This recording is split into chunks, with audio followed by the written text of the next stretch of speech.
Hello বন্ধুরা, এই সপ্তাহের মানডে নাইট র এপিসোডটি ফাইনালি শেষ হয়েছে এবং রোমান রেন্সের রিটার্ন থেকে শুরু করে সেখানে ব্রন বেকারের রোমান রেন্সের ওপর আক্রমণ সমস্ত কিছুই কিন্তু এই সপ্তাহে আমরা দেখতে পেয়েছি। তো চলুন আর বেশি কথা না বলে ভিডিও স্টার্ট করা যাক। আমরা কিন্তু এই সপ্তাহের মানডে নাইট র এপিসোডে দেখতে পাই রোমান রেন্সের আগমন এবং সেখানে কিন্তু দেখতে পাই সেখানে একদম শুরুতেই রিং স্টেজে থাকেন একেবারে মেন ইভেন্টে, যেখানে পল হেইম্যান স্টেটমেন্ট দিতে থাকেন সেথ রোলিন্স এবং ব্রন বেকারের সাথে, যেখানে কিন্তু পল হেইম্যান বলতে থাকেন ব্রন বেকার কীভাবে গুন্থারকে হারিয়ে নেক্সট চ্যাম্পিয়ন হতে পারে এবং সেথ রোলিন্সের বিষয়ে কিছু বলতে গেলেই সেখানে চলে আসে রোমান রেন্স এবং তারপরে সেখানে কিন্তু রোমান রেন্স কিছু বললেই পল হেইম্যান তাকে থামিয়ে দেয় এবং বলতে থাকে তোমার এখন সময় নয়। তারপরে সেখানে রোমান রেন্স মাইকটা নিয়ে বলতে থাকেন যে পল হেইম্যানকে তিনি অনেক বিশ্বস্ত ভাবতেন, কিন্তু তিনি যেমন করবেন এটি তিনি কখনোই বুঝতে পারেনি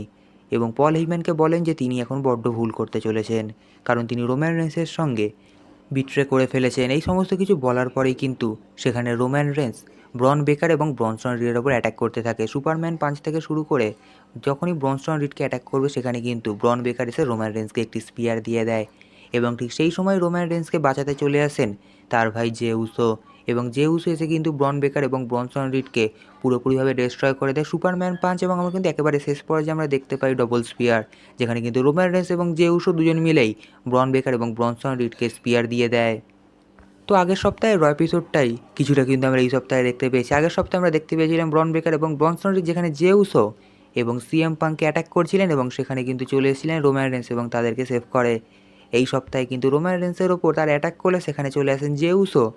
এবং তিনি এসে কিন্তু ব্রন বেকার এবং ব্রনসন রিডকে পুরোপুরিভাবে ডিস্ট্রয় করে দেয় এবং এইভাবে আজকে সপ্তাহের মানডে নাইট র এপিসোডটি সমাপ্ত হয়েছে।